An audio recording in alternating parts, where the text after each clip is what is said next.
কেমন দেখা যায় সাইড থেকে, শহরের বাড়িগুলা বিল্ডিংগুলো কেমন দেখা যায় ছাদের থেকে। দেখেন আমি একদম সাইডে চলে আসছি।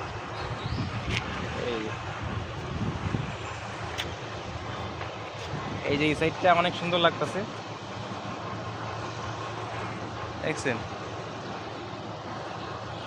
খুব সুন্দর লাগতেছে উপর থেকে। ছাদের থেকে আসলে আশেপাশে ভিউটা অনেক সুন্দর লাগে। তো ছাদে উঠলাম, ছাদের কাজ এখনো কমপ্লিট হয় নাই, এখানে আসাটাই রিস্ক আমার। একটু আপনাদেরকে দেখাইতেছি যে ছাদের থেকে আশেপাশের জায়গাটা কত সুন্দর লাগে। আপনারা একটু দেখেন, প্রচুর বাতাস কিন্তু এখানে, দেখেন খুব সুন্দর লাগতেছে।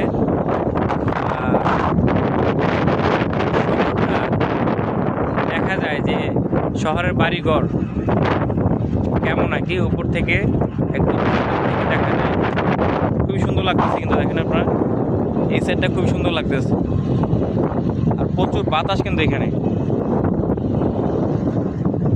আমি আসলে সাইডে যেতে ভয় করতেছে, মাঝামাঝি আছি। আপনারা দেখতেই পারতেছেন যে কি বাতাস, আমার গেঞ্জি টেঞ্জি একদম কি বাতাসে উঠতেছে। দেখেন আসলে ছাদের থেকে নিচে কেমন দেখা যায়। এখান থেকে পড়লে মানুষ বাঁচবে না। আমার কিন্তু প্রচুর ভয় করতেছে, বুঝছেন। এই যে এই দেখেন বিল্ডিংগুলো কেমন দেখা যায় ছাদের থেকে, আশেপাশে কেমন দেখা যায় দেখছেন। এই দেখেন এই যে নিচে, এই যে আমি নিচে চলে আসছি ভাই, বলা যায় না, কাছে যাওয়া যাইব না, দূরে থাকি। এই আমি আপনাদের মাঝে এমনি ভিডিওটা শেয়ার করলাম। আমার বসে আলহামদুলিল্লাহ বাড়ি করছে, বাড়ি ছাদ কমপ্লিট হয়ে গেছে। তো উপরে যে ফল ছাদটা থাকে এটা আছে শুধু, সব কিছু আলহামদুলিল্লাহ ভালো হয়ে গেছে আর কি।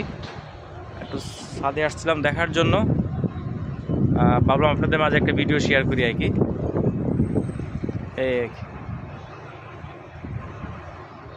এই যে কি বলবো, আর একদম উপরে আসছি। সাইডে যাইতে আমার ভয় করতেছে।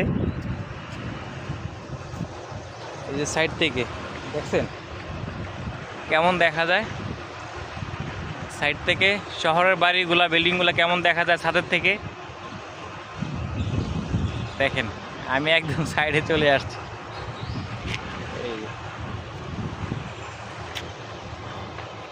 এই যে এই সাইডটা অনেক সুন্দর লাগতেছে।